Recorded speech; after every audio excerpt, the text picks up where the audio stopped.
Vous êtes prêts, vous êtes prêts. J'espère que vous êtes prêts pour regagner un sentiment de force qui est l'expérience d'avoir regagné notre esprit juste. Selon un courant miracle, nous avons une condition d'origine à regagner, dont on peut reprendre conscience. Et c'est tout l'objectif du cours, de nous aider à enlever les obstacles dans notre esprit qui nous empêchent de voir cet état, de voir, de ressentir cette autre partie de notre esprit que le cours appelle aussi notre esprit juste. L'esprit juste qui est le demeure de l'esprit, du Saint-Esprit en nous, en nous souvenant que le Saint-Esprit est nul autre que le souvenir de la réalité dans notre esprit, le souvenir de la présence et l'unité parfaite de Dieu. Donc, notre objectif avec ces séances, c'est d'enlever les voiles d'oubli, d'enlever ces obstacles, de devenir conscient de ces obstacles pour pouvoir par la suite mener notre vie d'une façon qui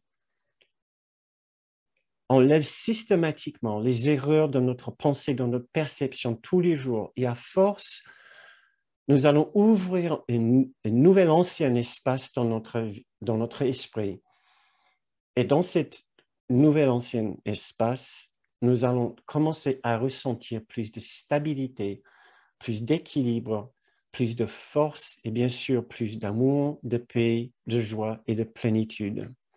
C'est tout l'objectif de ces séances, c'est tout l'objectif du cours. Et le fait de venir ici régulièrement, mon objectif pour ces séances, c'est de nous offrir les opportunités de revenir encore et encore à, à, à apercevoir et à identifier ces obstacles ensemble, tout en douceur et en toute franchise aussi, parce que je vous demande d'être très franc avec moi, que nous puissions être très honnêtes ensemble, à découvrir ces obstacles qui parfois ne sont pas si agréables à admettre, à trouver.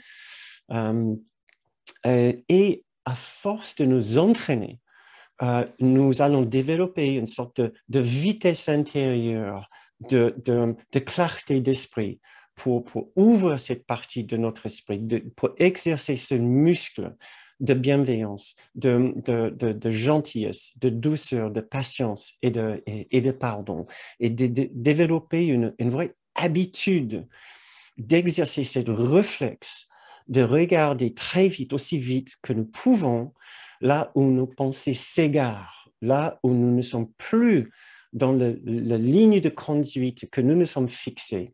Nous voulons la paix intérieure et là, tous les jours, nous avons des opportunités de voir comment nous nous égarons de notre ligne, de cette intention. Et ces égarements, sont l'indication de l'erreur dans notre esprit. Et alors, ce que nous allons faire ce soir, c'est de continuer dans cette série, ce programme cet hiver pour retrouver la force dans notre esprit. La première séance était une introduction au sujet. La deuxième séance était l'introduction la structure de notre esprit, les trois parties de notre esprit, avec une importance que nous avons mise sur l'esprit décideur, qui est le vrai siège du pouvoir dans notre esprit.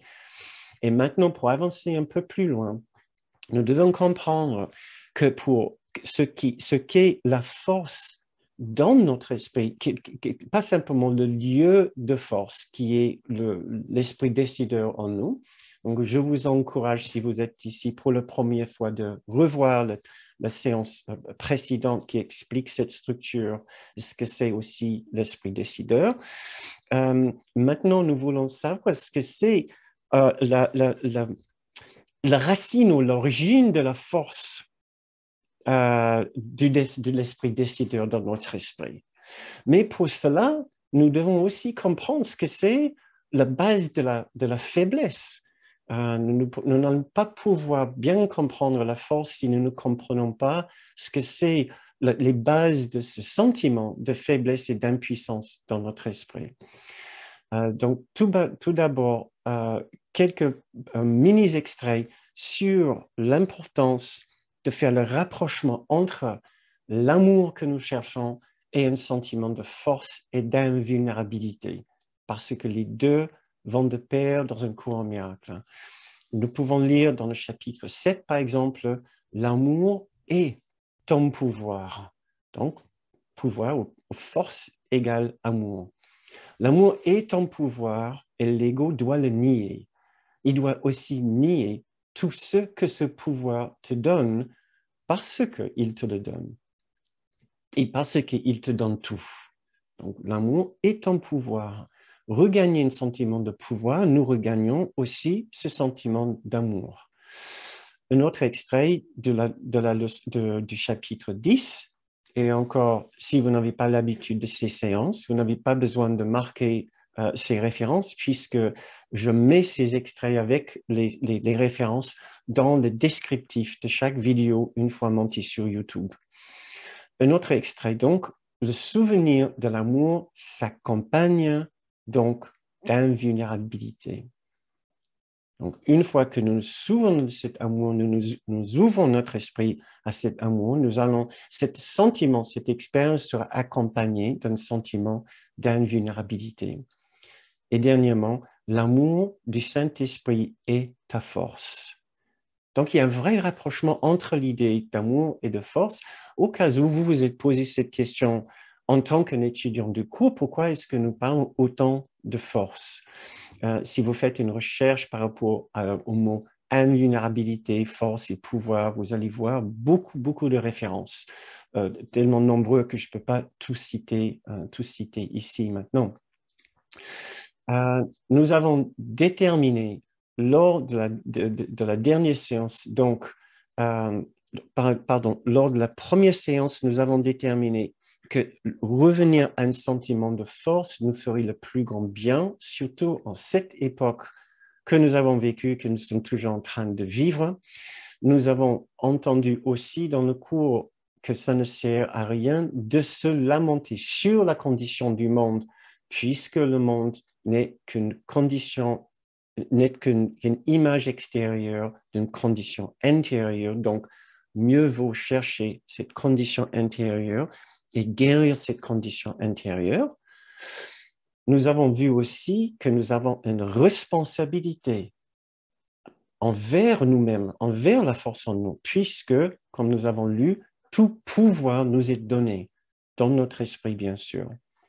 Et nous avons même lu que c'est de l'arrogance d'insister sur notre faiblesse et notre impuissance. Nous avons vu donc dans la dernière séance l'importance de comprendre ce que c'est l'esprit décideur en nous, notre pouvoir de choix, l'endroit en nous qui va choisir entre la voie, les deux enseignants intérieurs, la voix du Saint-Esprit d'un côté et la voix de l'ego de l'autre. C'est là où nous allons passer plus de temps ce soir pour comprendre quel est ce message que l'ego nous offre et quel est ce message que le Saint-Esprit nous offre. Et dernièrement, nous avons vu à quel point notre intention y est pour quelque chose. Nous avons vu que c'est notre souhait pour la paix qui doit être enfin maintenant plus fort que notre désir pour le conflit, pour la faiblesse et pour la guerre. Nous nous sommes reposés dans cette idée qu'il va falloir aussi développer notre intention et nous poser dans notre but pour cette année, c'est de regagner cet endroit de force et de paix. J'essaie de voir si nous allons pouvoir tout faire ce soir, parce que j'ai plein de bonnes petites choses bien intéressantes que j'ai envie de faire avec vous. J'avais préparé une toute petite méditation. Pour commencer, j'aime bien nous mettre un petit peu dans l'ambiance et de nous offrir aussi une opportunité de juste nous poser tout au début d'une séance pour vous donner une opportunité aussi d'ouvrir cette parenthèse dans votre journée, un moment aussi de paix pendant lequel nous pouvons nous reposer tranquillement ensemble. Donc, si vous souhaitez, je vous invite à faire une méditation d'intériorisation, de recentrage. Ça ne va pas durer longtemps, mais c'est juste une opportunité de, pour, de ralentir notre pensée, de revenir à notre souffle, de revenir à notre intériorité et d'écouter un message du cours. Donc, si vous voulez bien, juste vous installer où vous êtes, mais mettez-vous confortable. Ce que nous allons faire, c'est simplement suivre notre respiration pendant 3-4 respirations pour nous souvenir de l'importance de ces séances. Et je ne parle pas de la séance avec moi ici. Je parle de la séance que vous entrez, dans laquelle vous entrez avec vous-même. Que vous soyez ici, que vous soyez à un autre moment, en train de passer du temps avec vous-même. C'est tellement important de nous entraîner à honorer et respecter ce temps que nous passons avec nous-mêmes. Puisque nous ne sommes jamais seuls, chaque instant que nous essayons de passer en paix, nous passons aussi avec la source de la paix. Donc, suivons notre respiration, suivez votre respiration. Fermez vos yeux si vous le souhaitez, si cela vous aide. Donnez-vous quelques instants d'intériorisation pendant lesquels vous vous souvenez de l'importance de la paix dans votre vie. Vous voulez que la paix remplisse votre esprit. Vous voulez peut-être que la paix revienne pour remplir si entièrement votre esprit, qu'un sentiment de force revient aussi, un sentiment de joie, de aise, de confort.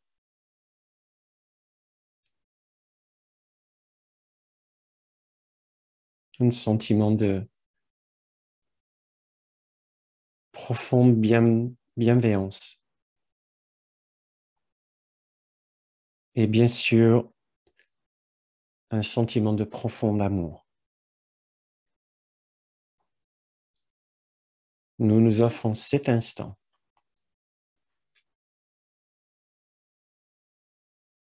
de paix, d'amour, de douceur et de joie.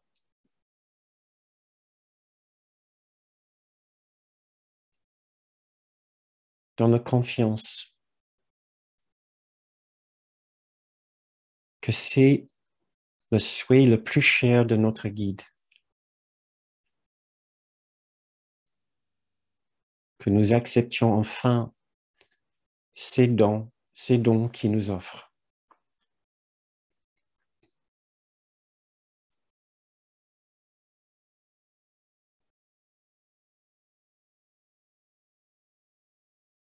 Et nous lisons dans le cours la sécurité parfaite et le plein épanouissement sont mon héritage. J'ai essayé de donner mon héritage en échange du monde que je vois. Mais Dieu a sauvegardé mon héritage pour moi. Mes propres pensées réelles m'enseigneront ce qu'il est.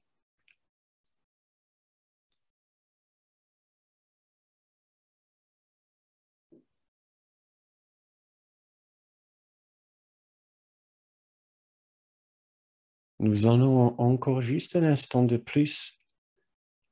Notre désir de paix, notre souhait, notre intention. Nous pouvons même ressentir de la gratitude envers nous-mêmes pour notre souhait de paix, de générosité et d'amour.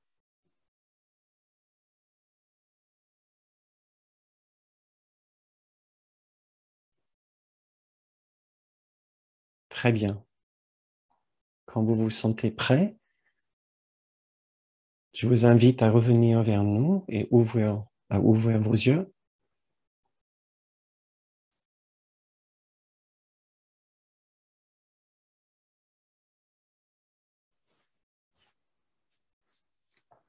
Je vous ai lu ce petit extrait de la leçon 56 et à la fin de cet extrait, je vous ai lu cette phrase: « Mes propres pensées réelles m'enseignant ce qu'il est, cet héritage de sécurité et de plein épanouissement. » C'est ce que nous allons chercher ce soir, nos propres pensées réelles.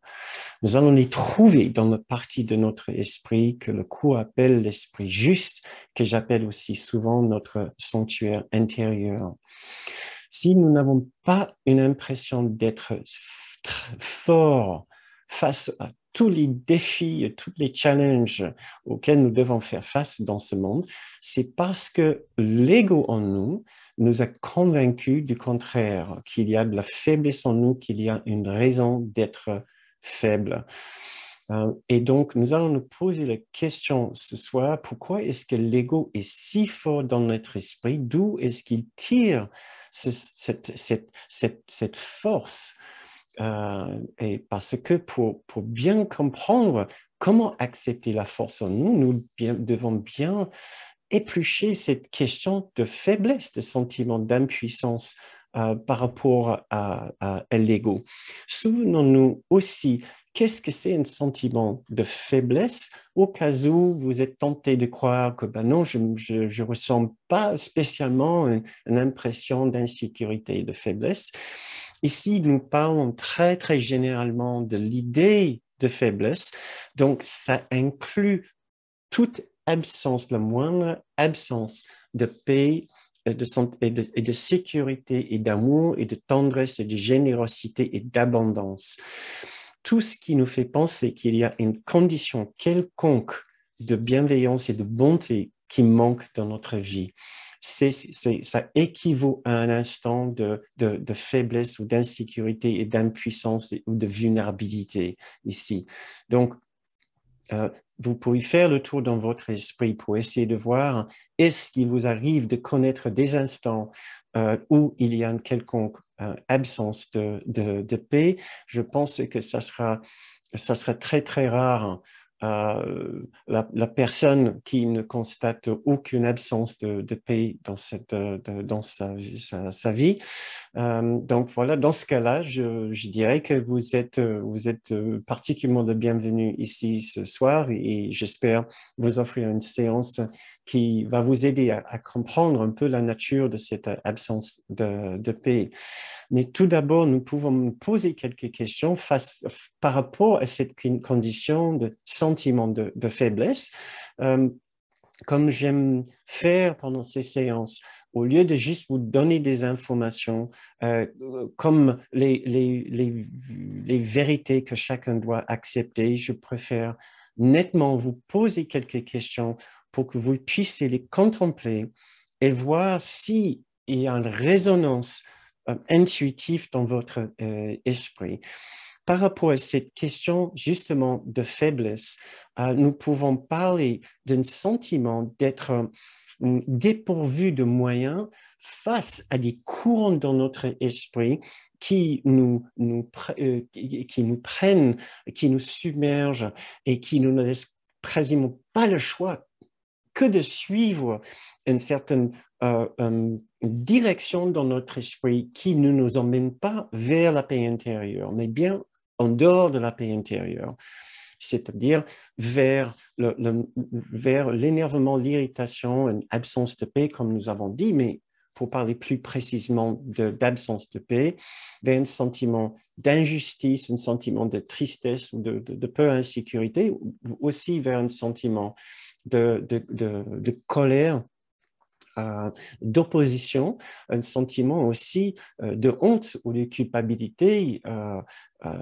et de déception avec soi-même. Donc, si vous avez envie de participer avec nous activement dans cette séance, vous pouvez cliquer sur votre petit bouton sur votre écran discussion et nous aider à savoir si, oui, vous constatez bien qu'il y a des moments dans votre vie où vous vous sentez quasiment ou partiellement démunis devant la force de vos émotions et de vos pensées désagréables ou même destructrices. C'est la question que je vous pose aux personnes qui participent avec nous ce soir et pour vous qui êtes en train de regarder ceci en replay. Je vous demande simplement de réfléchir, vous donner une opportunité de vous souvenir peut-être des moments dans votre vie où effectivement vous vous êtes senti quasiment démuni face à la force d'un élan, d'un mouvement dans votre esprit qui vous a laissé presque aucun choix. Presque aucun choix, mais une sorte d'obligation de suivre la logique pas par pas, tel que les arguments étaient ficelés dans votre esprit, qui vous ont mené vers une expérience ou une perception d'une situation ou d'une personne qui était particulièrement désagréable, dérangeante pour vous, qui a enlevé votre paix intérieure. Donc ça, c'est une question, aucune obligation de répondre si vous voulez, parce que je vois qu'il n'y a pas trop de... si vous avez envie, vous pouvez juste dire oui. Il suffit juste d'un petit mot. Oui, ça m'est arrivé ou ça peut m'arriver, mais aucune obligation encore. J'ai quelques petites réponses qui commencent à entrer. La raison pour laquelle j'aime bien lire vos commentaires, c'est parce qu'il y a plein de gens, soit parmi nous ce soir, soit qui sont en train de regarder cette vidéo en replay, qui pensent qu'ils sont les seuls à ressentir ceci. Et ça peut être extrêmement aidant de savoir que vous n'êtes pas le seul d'avoir vécu ces instants, de vous sentir complètement dépourvu, démuni devant la force de votre ego, devant la force de votre esprit séparé. Donc, j'ai quelques personnes ici qui nous aident justement à savoir que nous ne sommes pas seuls. Une personne qui dit oui, parfois la tristesse est trop forte. Une autre, oui, pas plus tard que la semaine dernière, merci. Oui, il y a des moments où je suis submergé par des courants de manque financier. Un autre qui dit oui, un autre qui dit simplement oui, un autre qui dit déception de moi-même, culpabilité, encore un autre sentiment de n'avoir aucun choix, encore un autre oui, trop souvent et gros sentiment d'impuissance, attaque et culpabilité, encore une autre personne, mouvement de colère, difficile à canaliser, j'ai ici un grand yes, encore une autre personne, oui, démuni est bien le mot, peur, panique d'avoir gâché ma vie par moment, merci. Oui, et ça a réveillé une grosse colère avec un smiley peu content, un smiley en colère, qui est rare chez moi. Encore une autre personne, oui, cela me donne un sentiment d'impuissance. Et pour finir, oh oui, à chaque jour, ces troubles de la paix. Merci beaucoup. Merci beaucoup. Je n'étais pas sûr s'il allait y avoir quelques réponses là. Merci beaucoup. Oui, je pense que nous sommes bien plus nombreux que nous pensons à connaître ces moments où une émotion, ou je ne veux pas dire un élan d'esprit, une vague d'impression extrêmement forte et désagréable nous prend et nous avons l'impression qu'il n'y a qu'une direction, c'est de le suivre. On a vraiment du mal à ralentir le mouvement dans cette direction. Maintenant, une autre question pour vous. D'où vient cette puissance? D'où vient cette puissance? D'où vient notre difficulté, notre incapacité d'arrêter et de dire non, stop, ce n'est pas dans ce sens-là que je veux aller? Donc, quelle est la racine? Quelle est la cause? Quelle est l'origine de cette puissance? Là, il y a plusieurs idées. J'ai mes idées que je vais vous présenter, avec lesquelles je vais vous présenter. C'était juste pour vous donner aussi une opportunité pour réfléchir à ceci. C'est une question tellement, tellement importante. Parce que notre rapport avec cette impuissance est très intéressante. Si nous pensons vraiment que nous sommes impuissants, alors forcément, nous risquons d'avoir quelques difficultés à gérer ces élans. Donc, ça vaut la peine de nous poser une minute et dire, mais d'où vient, quelle est l'origine de cette puissance? Parce que le cours a beaucoup de choses à nous dire par rapport à cela, dont nous allons parler juste maintenant. À votre avis, pourquoi est-ce que nous sommes parfois si immobiles et si impuissants devant ces pensées destructrices? Donc, j'ai quelques petites commentaires qui entrent, suggestions qui entrent.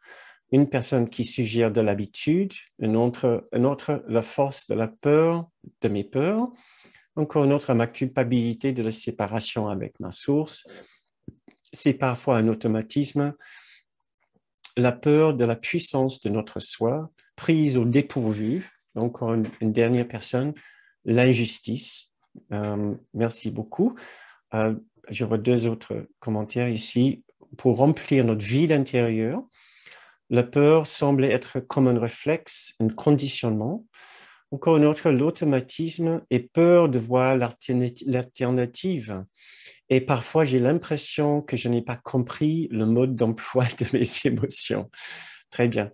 Peur consciente et inconsciente. Excellent. On va continuer maintenant. Merci beaucoup pour vos suggestions. J'espère que le reste de la séance va éclairer les raisons de cette puissance un petit peu. Ce que nous apprenons avec un cours miracle, c'est que toute notre conscience ici, la conscience qui possède ces émotions et qui nous envoie ces pensées destructrices, et ce que nous appelons une conscience qui se croit séparée, une conscience séparée, celle que nous appelons celle de notre particularité, l'individu que nous pensons être. Cette conscience-là, c'est accompli par le biais d'une pensée de séparation, comme si c'était possible de nous séparer de l'unité parfaite, une sorte de, c'est pas du tout précis, mais je vais dire un esprit uni et unifié, entièrement uni et unifié.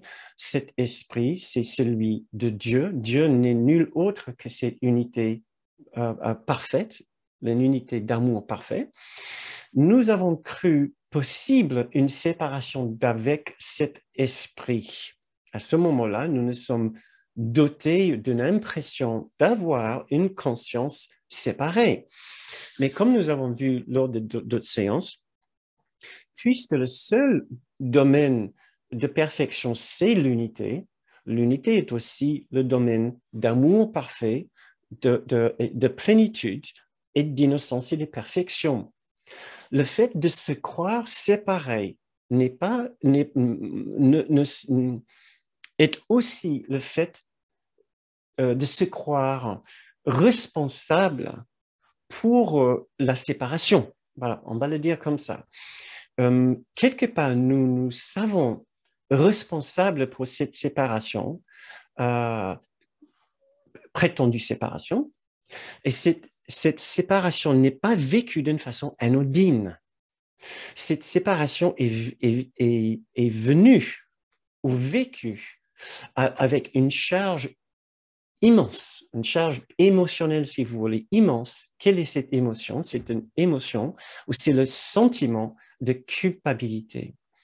Il n'y a pas de séparation sans un sentiment extrêmement puissant de culpabilité. Puisque, en réalité, il n'y a pas de séparation, la partie de nous qui veut continuer avec ce délire de séparation doit insister que la séparation soit réelle. La seule manière de le faire, c'est d'insister que la séparation s'est accomplie à un énorme prix de la douleur, puisque unité égale amour, sainteté, perfection, abondance. La séparation est forcément un état séparé de l'unité, alors la séparation est une unité, est la séparation un état de absence d'amour, absence de paix, absence de plénitude, absence de sainteté. Une grande douleur. La séparation équivaut à une immense douleur et le nom que nous donnons à cette douleur, c'est de la culpabilité. Tout ce que nous faisons, tout ce que nous ressentons ici est sous-tendu par une expérience d'intense culpabilité. Que si nous n'aimons pas, si nous ne comprenons pas très bien l'idée de culpabilité, nous pouvons parler de mal-être. Voilà. Donc, la conscience séparée est remplie d'un sentiment de mal-être. Et c'est et ce mal-être, nous appelons la culpabilité. Et tout ce que cette conscience séparée voit autour de lui est par le filtre, par le prisme de cette culpabilité, de ce mal-être. Et juste pour vous donner quelques extraits du cours qui va nous aider à comprendre un peu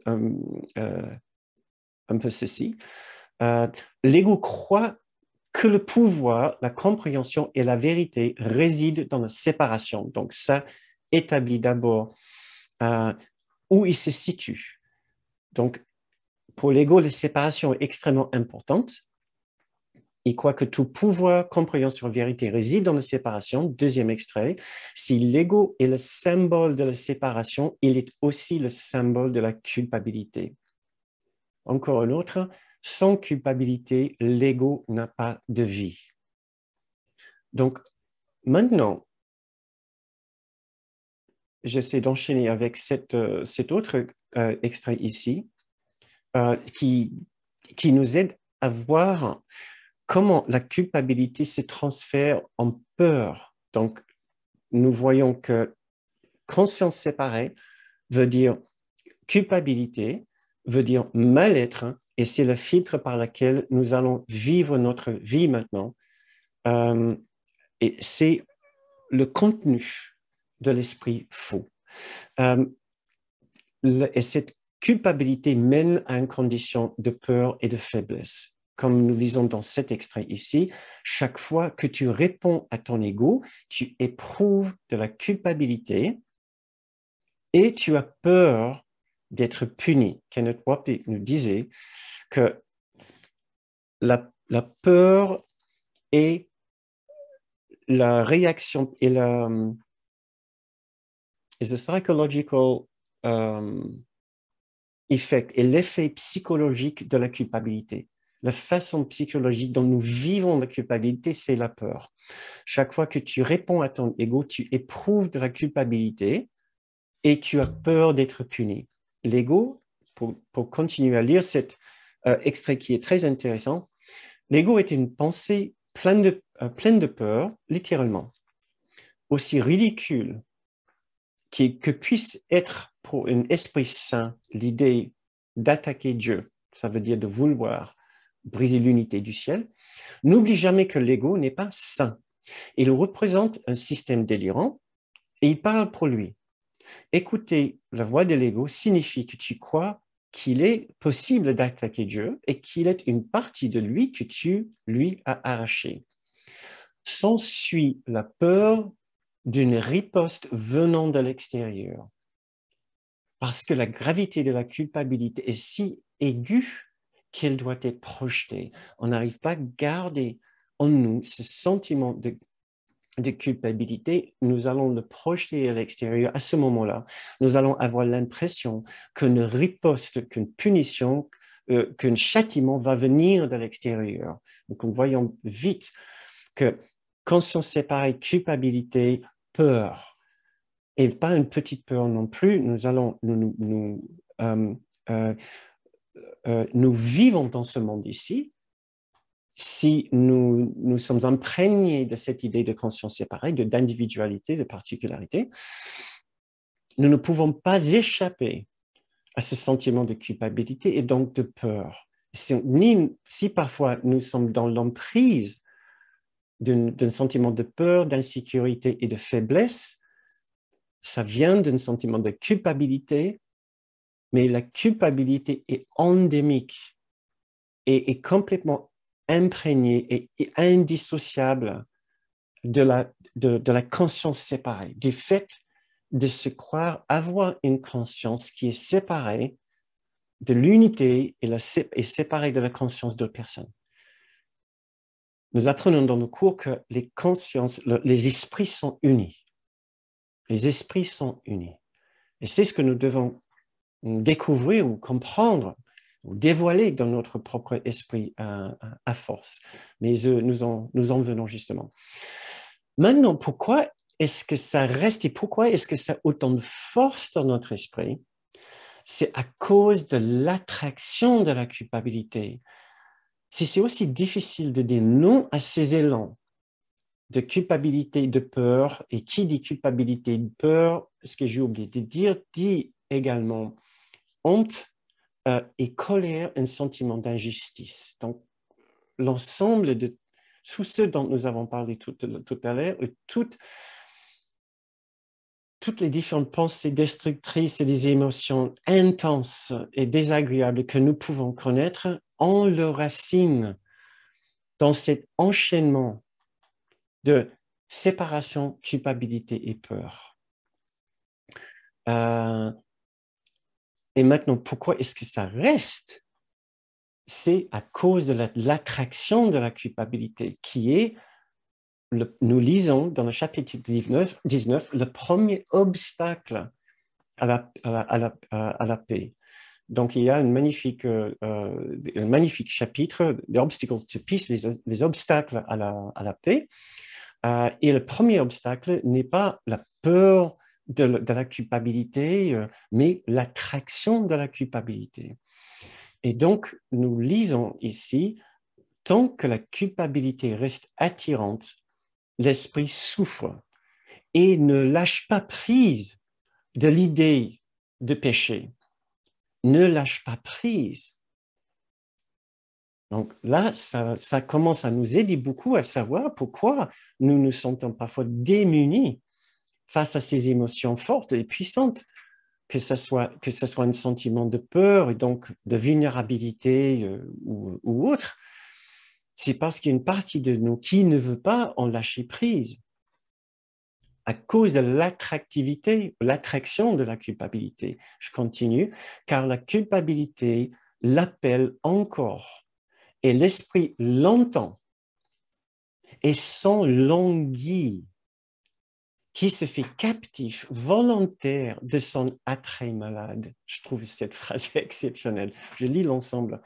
Mais tant que la culpabilité reste attirante, l'esprit souffre et ne lâche pas prise de l'idée de péché, car la culpabilité appelle à l'esprit encore, et l'esprit l'entend la culpabilité et s'enlanguit, qui se fait captif volontaire de son attrait malade. Donc, nous devons nous poser cette question. Est-ce que nous ressentons une sorte d'attraction de la culpabilité? C'est une idée extrêmement puissante dans un cours miracle. Et juste, et pour vous aider à comprendre comment est-ce possible que nous pouvons être attirés vers la culpabilité, il suffit de vous souvenir que la culpabilité est le ressenti de la séparation. C'est la façon dont nous ressentons, nous palpons la séparation. La culpabilité est extrêmement personnelle. C'est ma culpabilité, c'est mon mal-être, c'est ma souffrance. Il n'y a rien de plus personnel que notre souffrance personnelle, que notre culpabilité personnelle. Personne d'autre peut posséder notre configuration de souffrance et de culpabilité. C'est la façon dont nous ressentons notre particularité. Donc, notre attraction à la culpabilité, c'est notre attraction à l'individualité, à la conscience séparée. à notre particularité, à la particularité de notre propre vie. Et il ne faut pas sous-estimer la puissance de cette force d'attraction. Kenneth nous disait ne jamais sous-estimer la puissance de l'ego, mais l'ego n'est que la voie de la particularité, la voie de la séparation en nous. Donc, nous pouvons dire, nous sous-estimons jamais la puissance de la voie de l'individualité, de la particularité en nous. Et maintenant, j'ai envie de vous offrir cette petite question. Qui d'entre vous peut ressentir, peut imaginer ce que nous pouvons appeler une sorte d'attraction de la culpabilité et une difficulté de la défaire? Qui parmi vous, qui parmi nous ici ce soir, ou si vous écoutez ceci en replay, est-ce que vous connaissez, est-ce que vous avez connu ce que vous pouvez appeler une vraie difficulté à lâcher prise de votre souffrance, appelant la culpabilité aussi la souffrance? Qui parmi nous ce soir a vécu un instant où vous avez vu la possibilité de réduire, ne serait-ce qu'un peu, votre souffrance, sentiment de culpabilité, même de colère, d'injustice, de tristesse ou de peur ou autre, et vous vous êtes vu peut-être l'entretenir, pas forcément l'attiser ou peut-être bien l'attiser, mais de continuer dans cet élan, dans cette direction, tout en sachant que vous aviez la possibilité de bifurquer, de couper, de suivre notre chemin, d'arrêter, de ralentir, de relativiser, de voir autrement et de changer de perception. Qui parmi nous ce soir ont vécu un instant où vous avez reconnu qu'il y avait quelque chose qui vous a séduit dans la souffrance, dans le mal-être. Quelque chose en vous était même peut-être complaisant dans votre propre souffrance. Vous avez peut-être même délecté votre souffrance. Vous avez même pris une sorte de joie morbide dans votre souffrance. Qui n'a pas vécu ce genre d'instant? Peut-être pas forcément consciemment, mais justement, je vous demande d'y réfléchir maintenant et de vous poser la question. Est-ce que vous pouvez pas devenir conscient maintenant d'avoir vécu ce genre d'expérience? Et je vous invite d'être très, très honnête. Vous êtes tout seul, vous n'avez pas de besoin de répondre dans le fil de chat ici, mais je vous demande d'être très honnête avec vous-même, parce que vous avez l'opportunité de faire énormément de progrès en dévoilant la vraie nature, les vrais points de motivation dans votre esprit. Donc, je peux lire ici. Oui, une identification, tendez le doigt. Oui, attirer, encore une autre. Oui, c'est cela d'ailleurs qui est vraiment déroutant. Oui, je me vois régulièrement vouloir attaquer, vouloir avoir raison, vouloir argumenter et justifier. Encore une autre personne, oui, carrément. Oui, mais pas envie de lâcher. Très bien. J'espère que ensemble, nous allons pouvoir prendre ça très légèrement, d'essayer de prendre ça légèrement avec moi. Pas envie de lâcher. Si, par miracle, j'ai un instant de légèreté, je me vois repartir dans la peur, la colère, la douleur, etc. Encore une autre personne, oui, il y a une fascination en même temps qu'une malaise. C'est ambigu et très inconscient. Encore une autre personne, oui, je trouve cela complètement tordu d'en arriver là. Encore une autre personne, oui, à travers mes douleurs chroniques. Encore une autre personne, il m'arrive d'avoir l'impression que tout mon monde va s'écrouler si je ne persiste pas dans mon expérience de mal-être. Est-ce la peur de l'inconnu? Notre personne, l'envie d'avoir raison est très forte. Oui, malheureusement, et de diverses façons. Encore notre personne, oui, je me fais parfois l'effet d'un chien qui ne veut pas lâcher son os. Encore une autre, la posture de victime donne à vivre des bénéfices d'obtenir de l'attention des autres. Encore une autre, Oui, la culpabilité est là. J'essaie de ne plus la sentir, mais c'est des fois, elle revient. Oui, très consciente de l'avoir vécu, consciente, mais incapable de m'en sortir. Merci, je continue à lire vos commentaires. Oui, mais je me suis demandé si l'émotion qui montait ne devait pas être laissée sortir. Très intéressante aussi. Merci. Je dois aller au-dessus du champ de bataille pour voir cette expérience car je suis trop collé dessus. Je n'y arrive pas. Je suis sûrement dans le déni.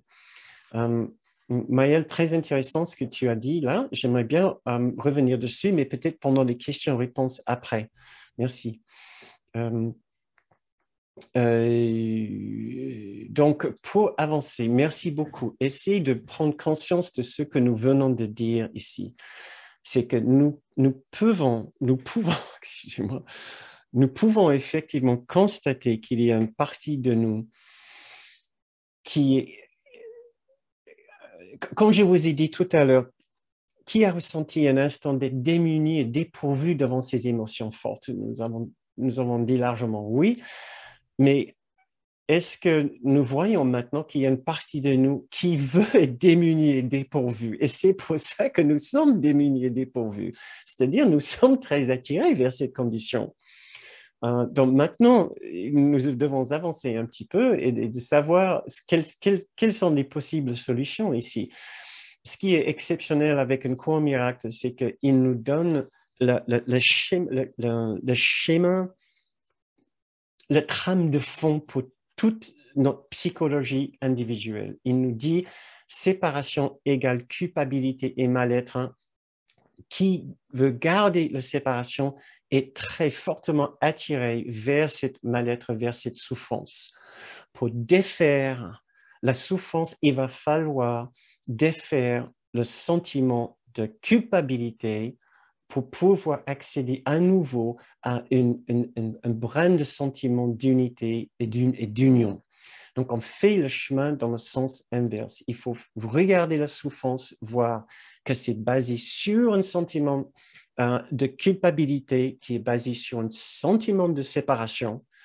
Donc, il va falloir vouloir remettre en question cette culpabilité et remettre en question cette séparation, qui veut dire faire face à cette culpabilité, le voir, ce mal-être, et ce que nous voulons dire par la même occasion, il va falloir que nous regardions notre attraction à notre particularité et notre peur de lâcher prise de notre particularité. Donc, pour vous donner quelques extraits ici, le problème de la séparation qui sous-tend tout ce que nous venons de dire, qui est réellement le seul problème, a déjà été résolu. Or, la solution n'est pas reconnue parce que le problème n'est pas reconnu. C'est ce que nous sommes en train de regarder maintenant pour voir quel est le vrai problème. Et nous devons commencer par comprendre que si la séparation, le problème de la séparation a déjà été résolu, ça veut dire que la séparation n'existe pas. Si la séparation n'existe pas, cette culpabilité n'existe pas non plus. Si la culpabilité de la séparation n'existe pas, ça veut dire que nous n'avons jamais rien fait de mal. Nous ne méritons aucun châtiment. Donc, toute idée de peur va s'évanouir, va éventuellement disparaître totalement. Et à force d'accepter cette idée que la séparation n'est pas réelle, donc la culpabilité n'est pas justifiée, nous allons voir qu'il ne va rester aucune base solide pour l'ego, pour ces émotions fortes, pour ces instants extrêmement puissants de pensées désagréables et destructrices. Mais je vais très vite, c'est vrai, mais nous avons toute l'année pour reprendre ces idées et les prendre plus lentement. Aujourd'hui, nous faisons une sorte de synthèse de ce sujet, parce que je vois que le temps passe, comme d'habitude, plus vite que ce que j'aurais aimé. Et nous allons devoir terminer notre séance. Pour vous donner quelques phrases du cours qui nous aident à savoir le rapport entre l'invulnérabilité la force que nous cherchons et l'innocence, en voici quelques-uns. La délivrance de la culpabilité et le défaire complet de l'ego. Tu es invulnérable parce que tu es non coupable. Tu es sauvé donc parce que le Fils de Dieu, que nous sommes tous ensemble, est non coupable. Et parce que tu es entièrement pur, tu es invulnérable. Encore un autre extrait. La non-culpabilité est invulnérabilité. Et pour finir ici, car l'irréprochabilité du Christ, qui est la présence dans notre esprit juste, car l'irréprochabilité du Christ dans notre esprit est la preuve que l'ego n'a jamais été et ne pourra jamais être. Sans culpabilité, l'ego n'a pas de vie. Or, le Fils de Dieu, ce que nous sommes, est sans culpabilité. Voilà, vous allez trouver tous ces extraits dans le descriptif de cette vidéo, demain ou après-demain. Et maintenant, juste avant de finir notre séance pour ce soir, nous devons insister sur le pouvoir de notre esprit décideur. Son pouvoir, c'est de choisir. Qu'est-ce qu'il va choisir? La séparation et la culpabilité de l'ego dans l'esprit faux, ou l'innocence et l'union et l'unité qui sont dans l'esprit juste. Et bien sûr, tout notre travail avec un cours miracle, c'est d'identifier ces pensées de séparation, des pensées d'ego, les pensées de culpabilité que nous avons projetées sur les autres. C'est pour ça que nous les considérons fautifs et coupables. Et nos séances le jeudi soir, quand nous pratiquons la méditation du pardon, ont pour but d'identifier ces pensées, de voir la fausseté et puis de faire le chemin de retour vers l'esprit juste. Toute notre idée maintenant, c'est d'enlever ces erreurs dans l'esprit et de basculer vers l'esprit juste. Nous lisons un extrait dans le cours, ton esprit et le mien, ça c'est notre guide Jésus qui nous parle l'esprit, peuvent s'unir et dissiper ton ego, libérant la force de Dieu dans tout ce que tu penses et fais. Nous lisons aussi l'ego est le choix pour la culpabilité, le Saint-Esprit, le choix pour la non-culpabilité. Le Saint-Esprit est le choix pour l'innocence. Le Saint-Esprit est aussi la présence qui demeure dans notre esprit juste. Nous en avons parlé lors de la dernière séance. Je continue à lire dans cet extrait du chapitre 14. Le pouvoir de décider est tout ce que tu as. Le choix qui s'offre à toi est fixe parce qu'il n'y a pas d'autres alternatives contre la vérité et l'illusion. Tu es coupable ou non coupable, lié ou libre, malheureux ou heureux. Et voilà un dernier extrait avant la fin de notre séance ce soir, un extrait que je trouve tellement puissant. Seule ton allégeance donne à l'ego quelque pouvoir sur toi. C'est notre choix, c'est notre dévouement envers l'ego qui lui donne le pouvoir. Il n'a aucun pouvoir sur nous. Pourquoi? Et là, il va expliquer. J'ai parlé de l'ego, Jésus parle dans la première personne ici, j'ai parlé de l'ego comme s'il s'agissait d'une chose séparée agissant d'elle-même. Cela était nécessaire pour te persuader que tu ne peux pas l'écarter légèrement et que tu dois te rendre compte à quel point ta pensée est dirigée par l'ego. Toutefois, nous ne pouvons pas sans risque en rester là, sinon tu pourrais te considérer étant nécessairement en conflit aussi longtemps que tu es ici ou aussi longtemps que tu crois être ici. L'ego n'est rien de plus qu'une partie de ce que tu crois à propos de toi. C'est tout ce que c'est. L'ego est seulement une partie de ce que tu crois à propos de toi, et rien de plus. Ton autre vie a continué sans interruption, et elle a été comme elle a été, comme elle le restera toujours, totalement inaffectée par tes tentatives pour la dissocier.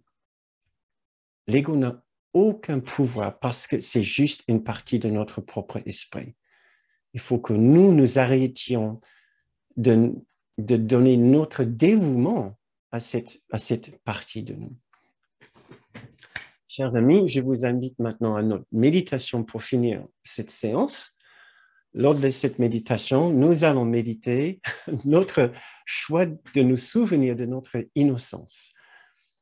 Parce que c'est dans le souvenir de notre innocence que nous allons pouvoir défaire tout sentiment de culpabilité, de mal-être, de souffrance, et donc tout sentiment de faiblesse et d'impuissance.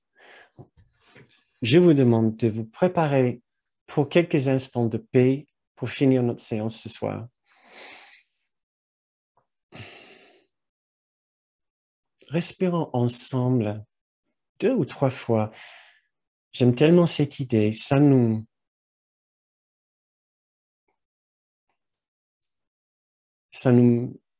m'aide à me souvenir que nous sommes véritablement unis.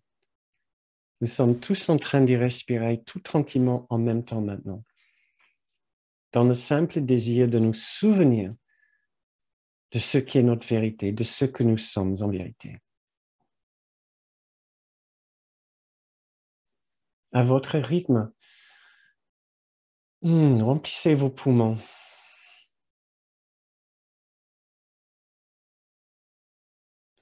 Puis expirez doucement. Respirez encore profondément, une deuxième fois. Et relâchez doucement votre souffle. Permettez-vous de vous détendre en même temps. Vous pouvez rouler vos épaules légèrement en arrière si ça vous aide à vous détendre.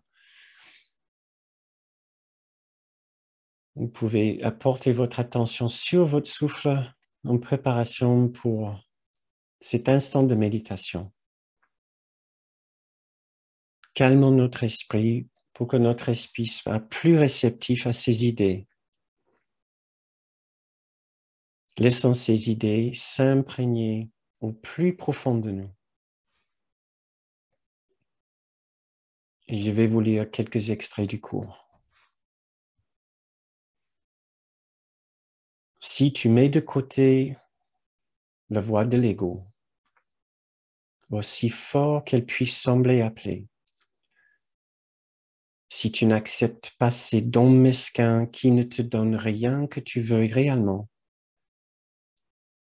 si tu écoutes avec un esprit ouvert qui ne t'a pas dit ce qu'est le salut, alors tu entendras la voix puissante de la vérité qui est en son pouvoir, forte en son calme et complètement certaine en ses messages. Sois calme et écoute la vérité aujourd'hui.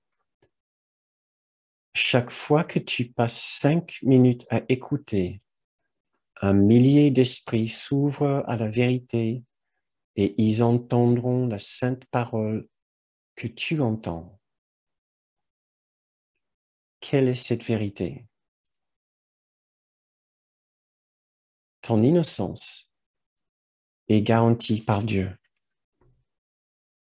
Maintes et maintes fois, cela doit être répété jusqu'à ce que ce soit accepté. C'est vrai. Ton impeccabilité est garantie par Dieu.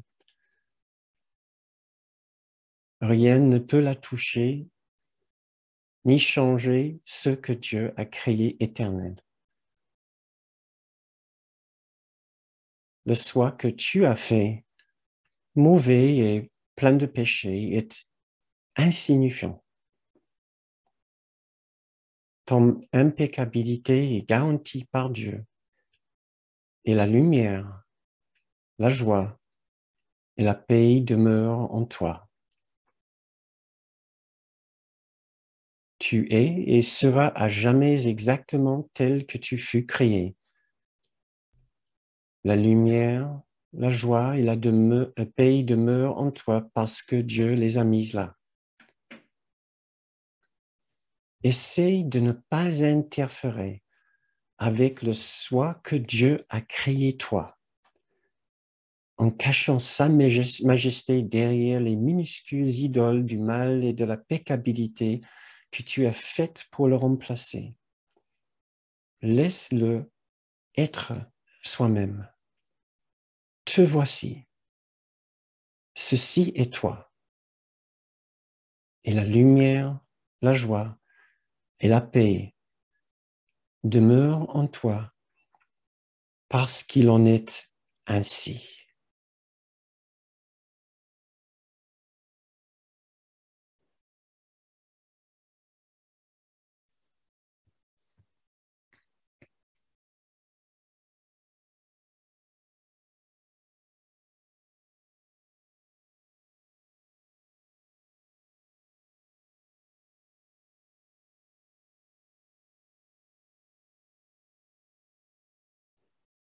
Offrez-vous un instant de silence dans lequel vous pouvez ressentir à nouveau le chuchotement de cette voix qui vous parlera de votre parfaite innocence.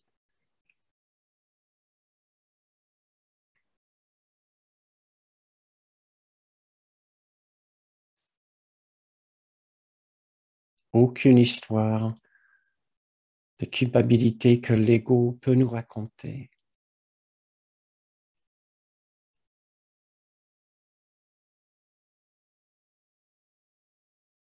Ne pourrait briser la vérité immuable de notre perfection.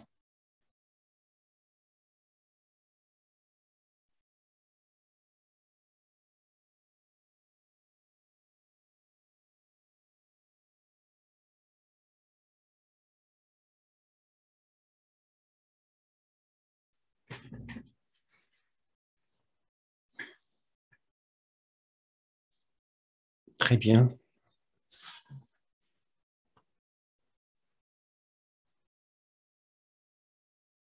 Quand vous vous sentez prêt, je vous invite à revenir vers l'extérieur en prenant conscience à nouveau de ce qui est autour de vous et en ouvrant vos yeux pour revenir à nous.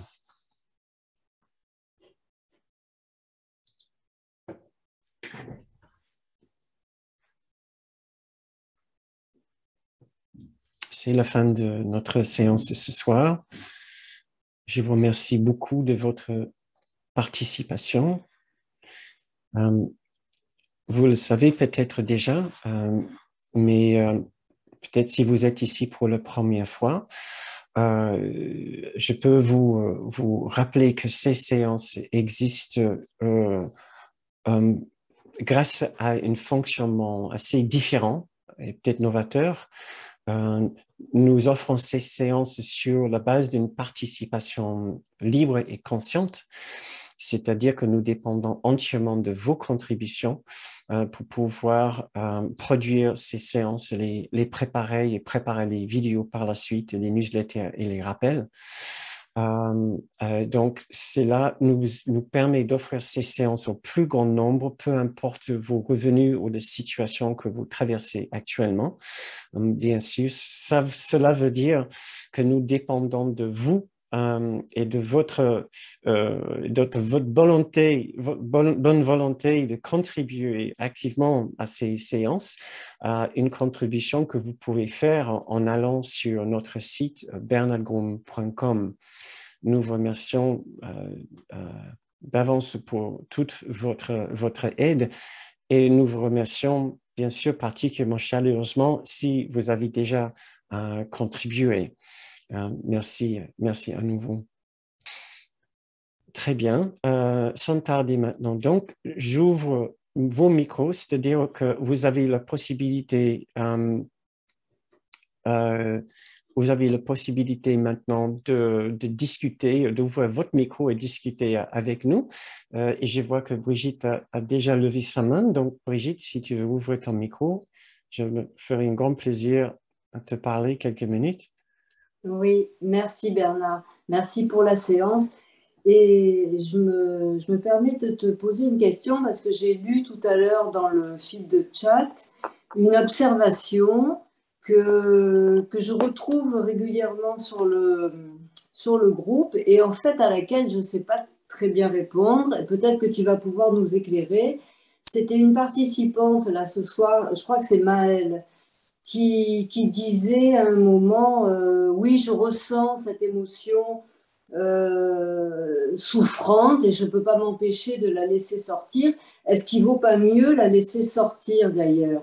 Et ça fait deux, trois fois que je lis aussi dans le groupe des observations dans ce sens, de laisser sortir les émotions, même souffrantes, qui remontent. Et est-ce que tu peux nous peut-être dire quelque chose là-dessus? Oui, je peux certainement essayer. Je l'ai sous les yeux.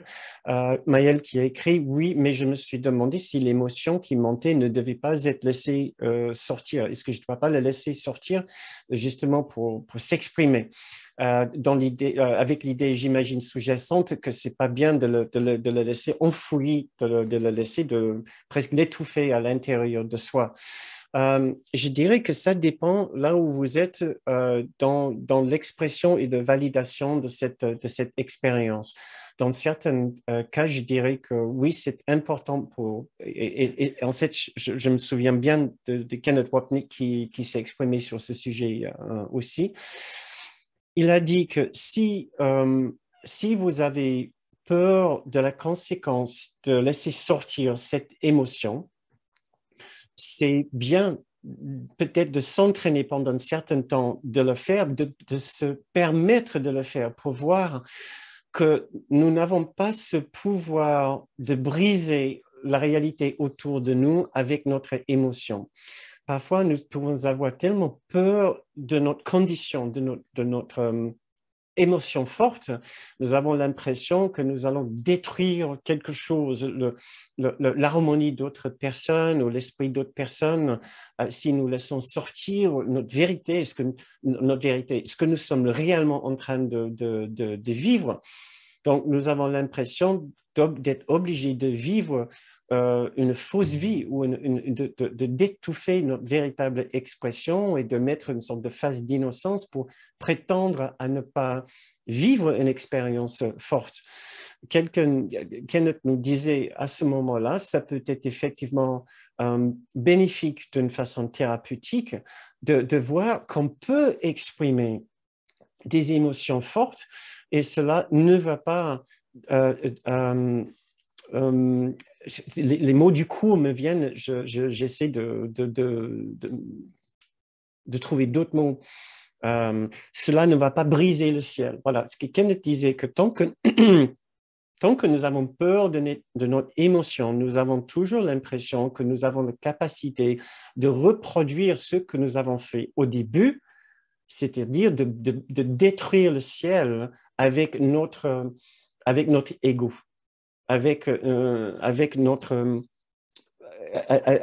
émotion, avec notre esprit. Voilà. Donc, le fait de sortir cette émotion va nous montrer que nous, notre émotion est impuissante. Et sans conséquence. Euh, et ça nous aide à nous déculpabiliser. Nous avons tout d'abord le droit d'avoir l'expérience que nous avons. Parce que des fois, nous pouvons être entraînés depuis notre enfance à penser que nous n'avons pas le droit d'avoir des sentiments, ou au moins nous n'avons pas le droit de les exprimer. Donc ça peut nous aider déjà à nous déculpabiliser de ce genre de,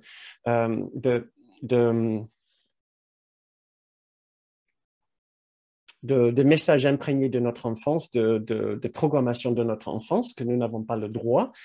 Donc, ça nous aide à déculpabiliser ça, le fait de savoir, nous avons le droit de nous exprimer, d'avoir déjà ces émotions, ces expériences. Deuxièmement, ça peut nous aider à savoir, nous n'allons pas briser quoi que ce soit si nous nous exprimons. Maintenant, si nous craignons vraiment que nous allons créer plus de problèmes autour de nous du fait que de la sensibilité d'autres personnes autour de nous, les personnes concernées peut-être par notre émotion, alors soit on peut aller voir un thérapeute classique qui va nous aider à exprimer ces émotions d'une façon bénéfique et maîtrisée, soit nous pouvons les écrire autant que nous voulons sur une page blanche, que nous gardons, que nous brûlons par la suite, peu importe, mais quelque part, nous devons nous permettre de les exprimer. Il ne faut pas qu'on les garde pour soi-même en pensant qu'on n'a pas le droit, que c'est pas bon, que c'est mauvais. Voilà. Et aussi, parfois, en tant qu'étudiant du cours, on peut aussi se brider en disant « c'est les pensées de l'ego, je ne devrais pas les avoir, donc je ne vais pas les exprimer ». Ça, ce n'est pas bénéfique non plus. Ça, c'est une façon de les juger en disant « je ne dois pas avoir un ego, mais j'ai un ego puisque j'ai un esprit séparé ». Donc, ce qui est beaucoup plus bénéfique, c'est d'admettre sans culpabilité que nous avons un ego. Et celui qui a un ego a l'ensemble de l'ego, pas juste une petite partie de l'ego, mais la totalité de l'ego. Et c'est ce qui nous rend extrêmement humains et extrêmement unis. C'est le rappel de conscience que nous avons tous le même ego. Et oui, nous avons tous la même haine, la même tristesse, le même sentiment de dégoût de soi, dégoût des autres. Nous avons toute la panoplie de toutes les expériences de l'ego. Donc, il vaut mieux les l'admettre plus tôt que plus tard. Même si nous n'en parlons pas, nous pouvons les écrire, d'être extrêmement honnête avec soi-même. Mais cela ne veut pas dire en même temps de donner libre cours à ces émotions, à ces expressions qui sont effectivement les expressions de l'ego. À un moment, nous voulons dire stop, c'est bon, j'ai fait ça, ça ne fait pas du bien autour de moi non plus, parce que quand je suis en colère contre les autres, ça a tendance à renforcer leur culpabilité. Et je ne veux pas faire ça. Plus je renforce leur culpabilité, plus je risque de renforcer la mienne. Donc, à un moment, on veut passer extrêmement rapidement cette phase ou ce stade où nous avons besoin de nous exprimer de cette façon. Ouais. Et passer à une autre phase. Voilà, de ce genre de phase que nous essayons d'entamer ce soir ou pendant nos séances de la méditation du pardon. Donc, tu peux me dire, Brigitte, si la réponse là est assez complète pour toi. J'ai plutôt tendance à donner les réponses trop complètes. Ouais, super, merci. Je pense que ça clarifie bien. Ouais. Merci. D'accord, ok, très bien, Brigitte. J'ai vu qu'il y avait Yasmina. Je ne sais pas s'il y a d'autres personnes qui ne veulent pas oser poser une question. On a toujours les mêmes. C'est pas que je n'ai pas envie de parler avec toi, Yasmina, pas du tout. Mais c'était pour voir s'il n'y avait pas une autre question par rapport à la séance ce soir ou autre chose. J'essaie de rattraper aussi. Oui, ok, Nico, merci. Je vais essayer de le lire. Il m'a posé une question sur... Pardon.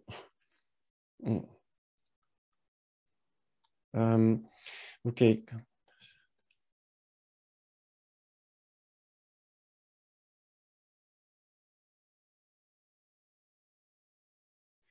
Ouf.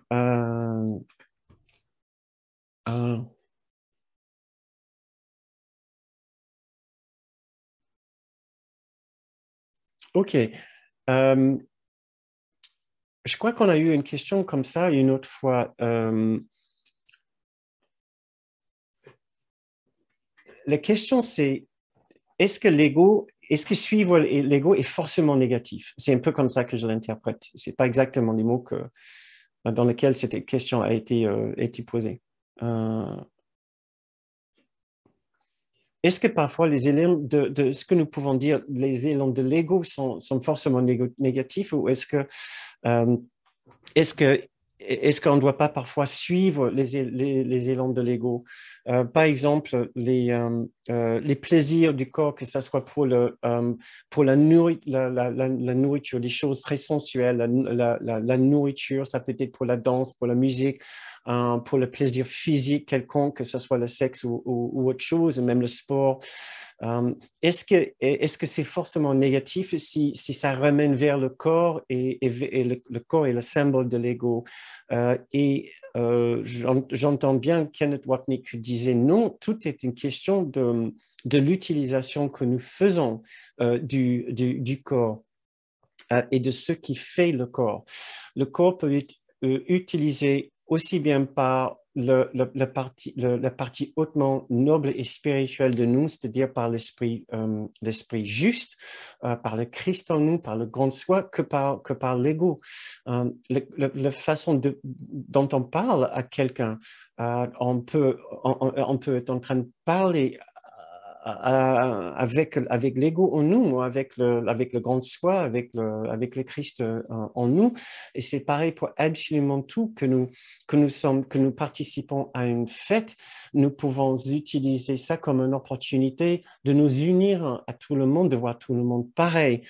Le fait de vouloir danser avec une personne en particulier, ça peut être une façon de vouloir faire des leçons, aussi de continuer mes leçons avec une personne avec qui je peux avancer sur mon chemin. Peut-être la personne m'attire aussi physiquement, il n'y a rien de mal. Il n'y a rien de mal. La question, c'est à quel moment est-ce que mon désir de me servir de cette personne va prendre le dessus sur mon désir de m'unir et me considérer égal avec toutes les personnes. L'ego est la voix en nous qui veut faire deux choses. Il veut décharger sa culpabilité en blâmant et en accusant les autres. Il veut satisfaire ses trois besoins de reconnaissance, de valorisation et de satisfaction. C'est les deux élans de l'ego. Voilà. Et donc, ce qui est négatif, c'est purement quand nous utilisons une situation quelconque pour l'une de ces deux raisons, soit pour décharger notre culpabilité sur l'autre en les accusant, en les blâmant pour quelque chose dont on ne se considère pas également coupable. Donc, on peut constater que quelqu'un est fautif, il a fait quelque chose, mais par la même occasion, il faut, pour être dans l'esprit juste, que je considère que je sois capable de faire la même chose pour les mêmes raisons, ou à peu près. Ouais. L'ego veut toujours séparer. En considérant une autre personne pire que moi, dans ce cas-là, je les blâme, je les accuse, ou mieux que moi, ils peuvent m'offrir quelque chose que je n'ai pas. À ce moment-là, on est dans l'ego et l'utilisation que nous faisons de cette personne sert uniquement mon petit soi. Mais si je suis avec une autre personne et je constate ses fautes, parce qu'au travail, on est obligé de faire ça des fois, il faut pas que ça soit personnel pour me séparer de cette personne. Il faut que je sois capable de voir que je suis capable de faire les mêmes erreurs, de faire les mêmes choses dans un autre contexte. Je contiens exactement le même esprit que cette personne. Ou si je suis attiré par une autre personne, il faut que je vois à quel moment je manipule cette autre, je stratégise pour m'accaparer de quelque chose chez cette personne que cette personne ne voudrait pas forcément me donner si je n'utilisais pas cette stratégie, ma face d'innocence, mon charme personnel, etc. Si je pense obligé de me changer, de nuancer ma façon d'être pour emballer cette personne, pas forcément, je suis plus dans l'esprit juste. Ouais. Et encore, ce n'est pas un péché, mais aussi vite que je veux le voir et de savoir qu'il y a quelque chose de plus hautement noble et spirituel en moi que je veux activer parce que je vais avoir un nettement meilleur rapport avec cette personne si je peux, si je peux entretenir une relation avec cette personne sur cette base-là. Mais si je continue sur ces mauvaises bases, je peux effectivement peut-être manipuler la personne pour avoir ce que je veux, mais je ne vais jamais pouvoir connaître la paix du cœur, la paix du Christ, la paix de Dieu en faisant ainsi.